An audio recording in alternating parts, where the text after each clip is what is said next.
வணக்கம். ஆகாஷவாணி திருச்சிராப்பள்ளி. மாநில செய்திகள் வாசிப்பவர் புனிதராஜ். தலைப்புச் செய்திகள். வளர்ச்சியடைந்த தேசத்தின் கட்டமைப்பிற்கு கல்வி ஆரோக்கியத்துடன் பொறுப்புமிகு குடிமக்கள் தேவை என்று குடியரசுத் தலைவர் திருமதி திரௌபதி முர்மு தெரிவித்துள்ளார். நாடாளுமன்ற பட்ஜெட் கூட்டத்தொடரின் முதற்கட்ட கூட்டத்தொடர் இன்று நிறைவடைந்தது.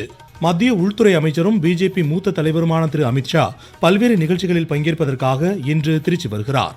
தமிழ்நாட்டில் 1,31,00,000 பெண்களின் வங்கிக் கணக்குகளில் 5,000 ரூபாய் உரிமைத் தொகை வரவு வைக்கப்பட்டுள்ளதாக முதலமைச்சர் திரு மு.க. ஸ்டாலின் அறிவித்துள்ளார். சென்னையில் நடைபெறும் சேலஞ்சர் டென்னிஸ் ஆடவர் இரட்டையர் இறுதிப் போட்டிக்கு கலியாண்டா பூனாச்சா ஐசாரோ இணை முன்னேறியுள்ளது. இனி விரிவான செய்திகள். வளர்ச்சியடைந்த தேசத்தின் கட்டமைப்பிற்கு அரசியல் நிலைத்தன்மை, வலுவான பொருளாதாரத்தோடு ஆரோக்கியம், கல்வியில் சிறந்த பொறுப்புமிகு குடிமக்களும் தேவை என்று குடியரசுத் தலைவர் திருமதி திரௌபதி முர்மு தெரிவித்துள்ளார். புதுடில்லியில் ஆளுமைமிக்க பாரதத்திற்கான கர்மயோகா தேசிய இயக்கத்தின் கீழ் இன்று உரையாற்றிய அவர், மக்களின் பங்களிப்பு இல்லாமல் தேசிய இலக்குகளை எட்டுவது மிகவும் கடினம் என்று கூறினார். சமச்சீரான முழுமையான வளர்ச்சிக்கு முன்னேற்றமும் ஆன்மீகமும் சிறந்த பண்பாடும் அவசியம் என்றார். நாட்டின் பொருளாதார வளர்ச்சி வளத்தையும் தொழில்நுட்ப வளர்ச்சி புதிய கண்டுபிடிப்புகளையும் போட்டியையும் முன்னெடுத்துச் செல்வதாக அவர் குறிப்பிட்டார். இவை அனைத்தும் வளமான தேசத்திற்கு அடித்தளமாக அமைகிறது என்றார் குடியரசுத் தலைவர். பலன்களை எதிர்பாராமல் நாட்டின் குடிமக்கள் அர்ப்பணிப்புடனும் நேர்மையுடனும் செயலாற்ற வேண்டும் என்றும் அவர் கேட்டுக்கொண்டார். நாட்டின் நிர்வாக ஆளுமை திறனை பறைசாற்றும் வகையில் பிரதமர் திரு நரேந்திர மோடி புதுடில்லியில் நிர்வாக சேவைகளுக்கான புதிய அலுவலக கட்டிடத்தை இன்னும் சற்று நேரத்தில் திறந்து வைக்கிறார். இதன்படி முதல் 2வது கட்ட கடமை இல்லங்களும் பொதுமக்கள் சேவைக்காக இன்று திறக்கப்பட உள்ளன. இந்த நிர்வாக கட்டிடத்தில் பிரதமர் அலுவலகம், தேசிய பாதுகாப்பு குழு செயலகம், அமைச்சரவை செயலகம் செயல்பட வகை செய்யப்பட்டுள்ளது. கடமை இல்லத்தில் நிதி, ராணுவம், சுகாதாரம், குடும்ப நலன், கல்வி, தகவல் மற்றும் ஒலிபரப்பு அமைச்சகங்கள் செயல்படும். நாடாளுமன்ற பட்ஜெட் கூட்டத்தொடரின் இறுதி நாளான இன்று இரு அவைகளும் அடுத்த மாதம் 9ஆம் தேதி வரை ஒத்திவைக்கப்பட்டன. முன்னதாக மக்களவையில் பல்வேறு பிரச்சனைகளை எழுப்பி எதிர்க்கட்சிகள் அமளியில் ஈடுபட்டதால் அவை முதலில் நண்பகல் வரை ஒத்திவைக்கப்பட்டது. மீண்டும் அவை கூடிய போது அமளி தொடரவே வரும் 9ஆம் தேதி வரை மக்களவை ஒத்திவைக்கப்பட்டது. மாநிலங்களவையில் இன்றைய அலுவல்கள் சுமூகமாக நடைபெற்ற நிலையில் அவைத்தலைவர் அவையை வரும் 9ஆம் தேதி வரை ஒத்திவைத்தார். நாடாளுமன்ற பட்ஜெட் கூட்டத்தொடரின் முதல்கட்ட கூட்டம் கடந்த 28ஆம் தேதி குடியரசுத் தலைவர் உரையுடன் தொடங்கிய நிலையில் பொருளாதார ஆய்வறிக்கை, பட்ஜெட் தாக்கல் இவற்றின் மீதான விவாதங்களுக்கு பின்னர் அவை இன்று ஒத்திவைக்கப்பட்டுள்ளது. அடுத்த கட்ட கூட்டம் அடுத்த மாதம் 9ஆம் தேதி தொடங்கி ஏப்ரல் 2ஆம் தேதி வரை நடைபெறும். வளர்ச்சியடைந்த தேசத்திற்கான மைல்கல்லாக வரும் நிதியாண்டிற்கான பட்ஜெட் திகழ்கிறது என்று மத்திய கலாச்சார அமைச்சர் திரு கஜேந்திர சிங் ஷெகாவத் தெரிவித்துள்ளார். பட்ஜெட் கூட்டத்தொடரின் முதற்கட்ட கூட்ட நிறைவையொட்டி நாடாளுமன்ற வளாகத்தில் செய்தியாளர்களிடம் பேசிய அவர், இக்கூட்டத்தொடரில் எதிர்க்கட்சிகளின் செயல்பாடுகள் முறையாக இல்லை என்று கூறினார்.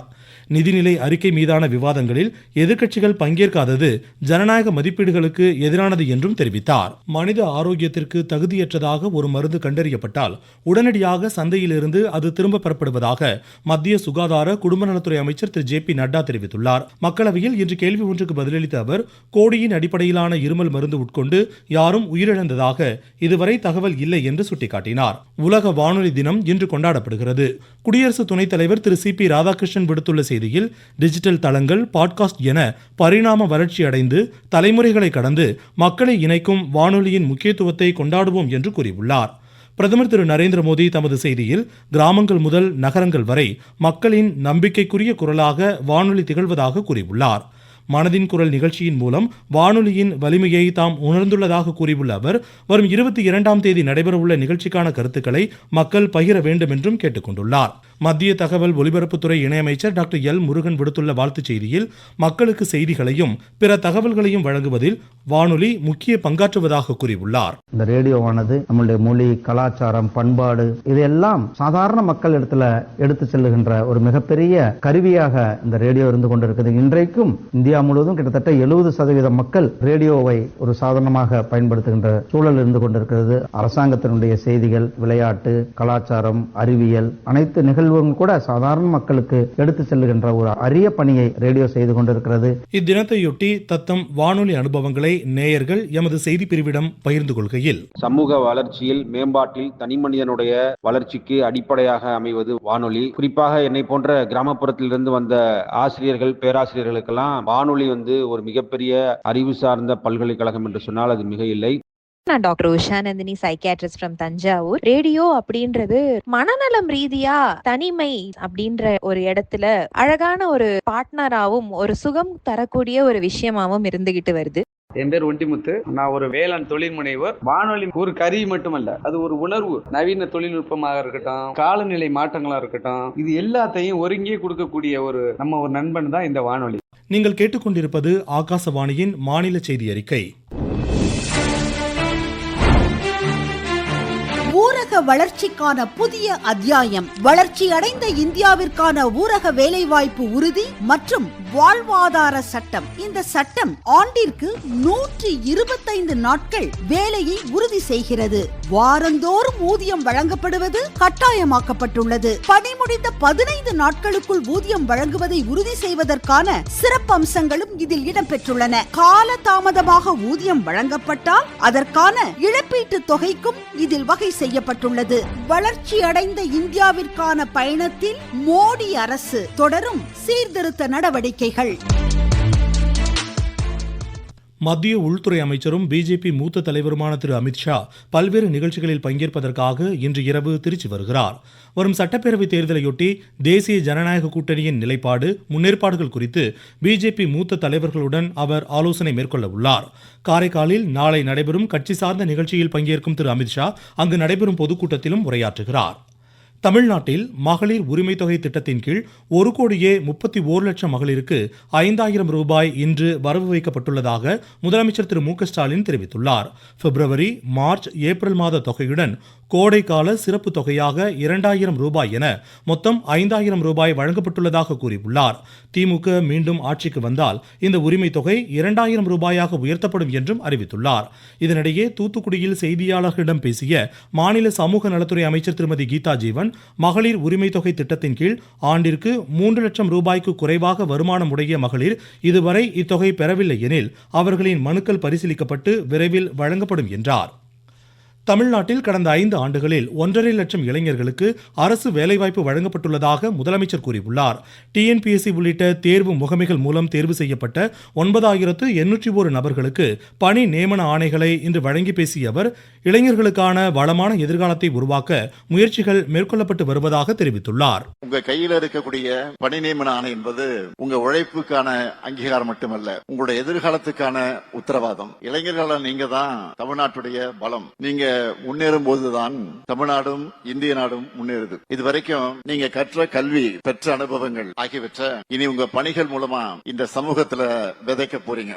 இதனிடையே சிவகங்கை மாவட்டம் கீழடியில் திறந்தவெளி அருங்காட்சியகத்தினை சென்னை தலைமைச் செயலகத்திலிருந்து காணொலி வாயிலாக முதலமைச்சர் திறந்து வைத்தார். பெரம்பலூர் மாவட்டத்தில் புவியியல் கனிம வளங்களையும் படிமங்களையும் பாதுகாக்க தேவையான வசதிகளை செய்யும் பொருட்டு 10 கோடி ரூபாய் நிதி ஒதுக்கீடு செய்யப்பட்டுள்ளதாக மாநில போக்குவரத்து துறை அமைச்சர் திரு சிவசங்கர் தெரிவித்துள்ளார். விருதுநகர் மாவட்டத்தில் நகர்ப்புற சாலைகள் மேம்பாட்டு திட்டத்தின் கீழ் 24 கோடி ரூபாய் மதிப்பீட்டில் 154 பணிகளுக்கு மாநில நகராட்சி நிர்வாகத்துறை அமைச்சர் திரு கே என் நேரு, வருவாய்த்துறை அமைச்சர் திரு KKSSR ராமச்சந்திரன் ஆகியோர் இன்று அடிக்கல் நாட்டினர். கிருஷ்ணகிரி மாவட்டம் ஊத்தங்கரை பாம்பாறு நீர்த்தேக்கத்திலிருந்து இன்று முதல் 120 நாட்களுக்கு வினாடிக்கு 42 கனஅடி வீதம் தண்ணீர் திறக்கப்பட்டது.